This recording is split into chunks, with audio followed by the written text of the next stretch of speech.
Assalamualaikum warahmatullahi wabarakatuh. Apa kabar murid-murid kelas 2 semuanya? Hari ini kita akan membahas tentang pelajaran tentang berwudu. Wudu artinya bersuci dengan air. Wudu merupakan salah satu syarat sahnya sholat. Dengan berwudu, kamu menjadi suci. Syarat wudu yang pertama adalah Islam.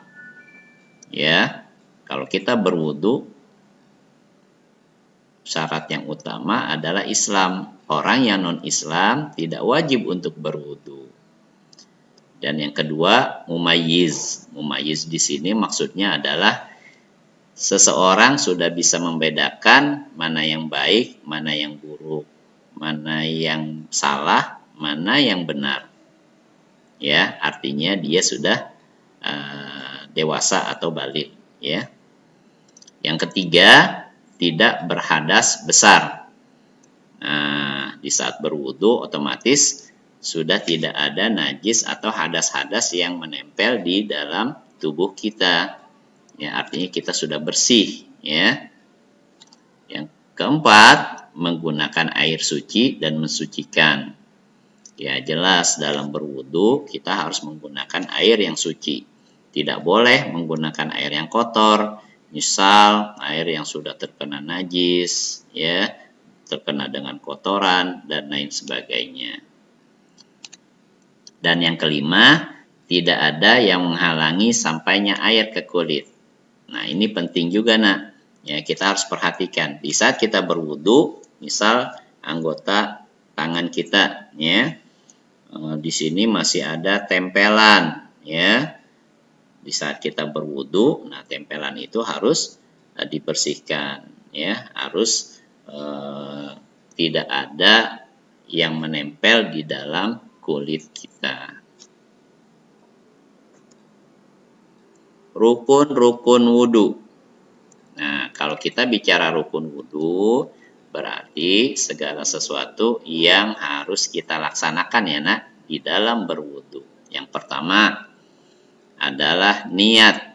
Nah, Bapak yakin kalian sudah pasti hafal dalam niat berwudu. Bagi yang belum hafal, ayo kita baca sama-sama. Niat berwudu adalah nawaitul wudu'a li raf'il hadatsil asghari fardhol lillahi ta'ala. Ya. Aku niat berwudu untuk menghilangkan hadas kecil, wajib karena Allah Ta'ala. Itu yang pertama. Yang kedua, membasuh muka. Nah, membasuh muka juga ada aturannya, ya nak. Membasuh muka itu batasannya adalah mulai dari awal tumbuhnya rambut, ya, di atas kepala ini, ya, sampai samping, ya, sampai menyentuh bagian luar telinga, sampai bawah dagu, begitu seterusnya. Nah, semuanya itu harus terkena air. Yang ketiga, membasuh kedua tangan sampai siku. Nah, ini juga dipastikan air wudhu kita sampai atau menyentuh kepada siku kita. Yang keempat, mengusap kepala. Nah, mengusap sebagian kepala, ya, itu juga merupakan rukun wudhu. Yang kelima, membasuh kedua kaki hingga mata kaki. Dipastikan di saat kita berwudu, kedua mata kaki kita itu terkena air wudu, ya. Jangan hanya sebatas telapak kaki saja. Kalau itu kita lakukan, ya otomatis wudu kita menjadi tidak sah. Dan yang keenam, tertib. Nah, tertib di sini maksudnya adalah secara berurutan, ya nak.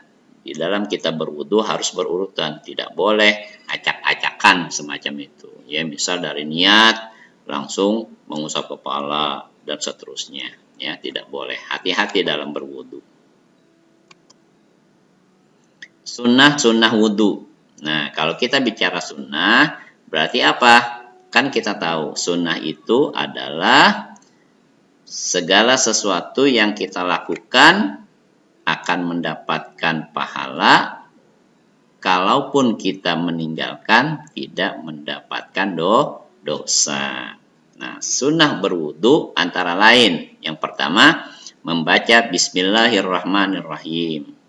Nah, kalau kita berwudu tidak membaca Bismillah, berarti sudah sah wudu kita. Ya, terus yang kedua, membasuh telapak tangan. Ya, membasuh telapak tangan. Yang ketiga, berkumur-kumur. Yang keempat, membasuh lubang hidung. Ya, ini harap diingat ya, Nak. Yang kelima, membasuh telinga luar dalam. Yang keenam, semua yang dibasuh diulang 3 kali. Nah, berarti kalau 1 kali kita berwudu, mengusap 1 kali tapi dipastikan itu sudah sempurna, itu berarti sudah cukup. Yang ketujuh, mendahulukan anggota badan yang kanan. Ya, yang kedelapan, tidak berkata-kata waktu berwudu. Yang kesembilan, menyela-menyela jenggot. Yang kesepuluh, menghadap kiblat. Dan yang kesebelas, berdoa sesudah wudu. Nah, 11 macam ini dikategorikan sebagai sunnah dalam berwudu. Jadi boleh tidak kita laksanakan, tidak apa-apa ya, Nak. Perkara yang membatalkan wudhu. Nah, ini penting nih, Nak. Yang pertama, bersentuhan kulit lelaki dengan perempuan yang bukan muhrimnya. Nah, artinya kalau kita sudah berwudhu atau tahu kita menyentuh atau bersenggolan kulit dengan perempuan yang bukan muhrim kita. Nah, otomatis wudhu kita menjadi batal. Yang kedua, tidur yang tidak tetap punggung, ya. Kalau kita sudah berwudu tapi tidur kita itu tidak tenang, ya, nah, otomatis ini dikhawatirkan wudunya menjadi batal. Yang ketiga, hilang akal sebab mabuk, sakit atau gila. Nah, kalau di saat kita sudah berwudu atau tahu mabuk, ya, atau sakit, nah otomatis wudunya menjadi batal. Yang keempat, menyentuh kemaluan dengan telapak tangan. Nah, ini juga di saat kita sudah berwudu, tahu-tahu tangan kita menyentuh kemaluan kita, misal semacam itu. Nah, otomatis wudu kita menjadi batal. Ingat ya, Nak. Dan yang terakhir, keluar sesuatu dari kubul atau dubur. Artinya, di saat kita sudah berwudu, kita kepengen pipis. Nah, otomatis wudu kita itu menjadi batal karena kita sudah mengeluarkan sesuatu dari kubul atau dubur. Perkara yang makruh ketika berwudu. Yang pertama adalah bercakap-cakap. Nah, cakap-cakap itu maksudnya ngobrol di saat kita berwudu, kita sambilan ngobrol. Nah, ini hukumnya makruh. Ya, kurang baik ya, Nak. Makruh itu tidak baik, ya. Yang kedua, mendahulukan yang kiri. Nah, ini juga hukumnya makruh. Dalam berwudu sebaiknya mendahulukan sesuatu yang kanan. Yang ketiga, berlebihan menggunakan air. Ya, dalam berwudu juga tidak boleh nih airnya terlalu besar. Ya, yang wajar, yang cukup ya. Terus yang keempat, mengelap air wudu pada anggota wudu. Nah, setelah berwudu, misal ya kita lap-lap lagi gitu, supaya sampai kering. Nah, ini juga hukumnya makruh.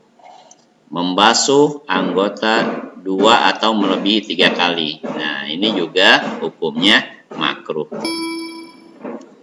Demikian pelajaran tentang wudhu kali ini. Mudah-mudahan bermanfaat dan bisa dipraktekkan untuk kalian masing-masing. Dari Bapak, wassalamualaikum warahmatullahi wabarakatuh.